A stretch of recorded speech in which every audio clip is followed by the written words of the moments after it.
नमोबुद्धाय, जय भीम।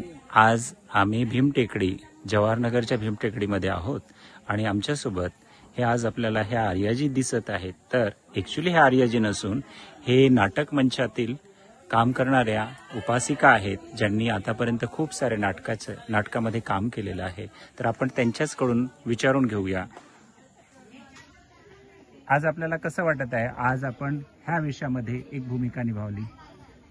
आज असं वाटते की ज्यावेळेस बाबासाहेबांनी बुद्ध धर्म स्वीकारला आणि आम्हाला बुद्ध धर्माची दीक्षा दिली, त्या दिवशी बाबासाहेबांनी म्हटले की आज माझा पुनर्जन्म झाला।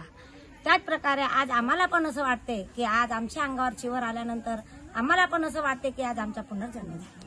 साधू साधू साधू।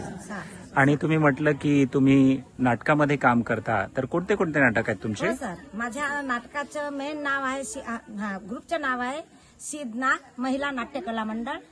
आणि माझ्याकडे अंगुलीमाल कसा बनला ही एक नाटक आहे, आणि मुलींची पहिली शाळा, आईची माया, मी रमाई बोलते, रमाईची गाथा, चवदार तळ्याच्या सत्याग्रह आणि मनुस्मृती दहन, आणि बडोदे संस्थान आणि मानगाव परिषद।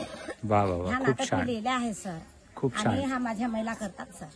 म्हणजेच तुम्ही परमपूज्य डॉक्टर बाबासाहेब आंबेडकर आणि तथागत भगवान गौतम बुद्धांचे यांचे विचारच जणू काही दुनियेला देत आहात। मी तुमचं नाव ऐकू इच्छेल, आपलं नाव? माझे नाव वत्सला भारत मेश्राम आहे। आणि तुमचं एज्युकेशन किती आहे? माझे एज्युकेशन 7वा वर्ग आहे सर। साधू साधू साधू। ह्या गोष्टीतून आपल्याला एका गोष्टीची शिक घेता येते की एज्युकेशन महत्वाचं तितकं नसते। जर का तुमच्यामध्ये जर का कर्तृत्व असेल तर तुम्ही काही घडवू शकता। आणि असंच आज इथे ह्या नाट्य मंडळीने इथे ते कर्तृत्व गाजवून दाखवलेलं आहे। साधू साधू साधू।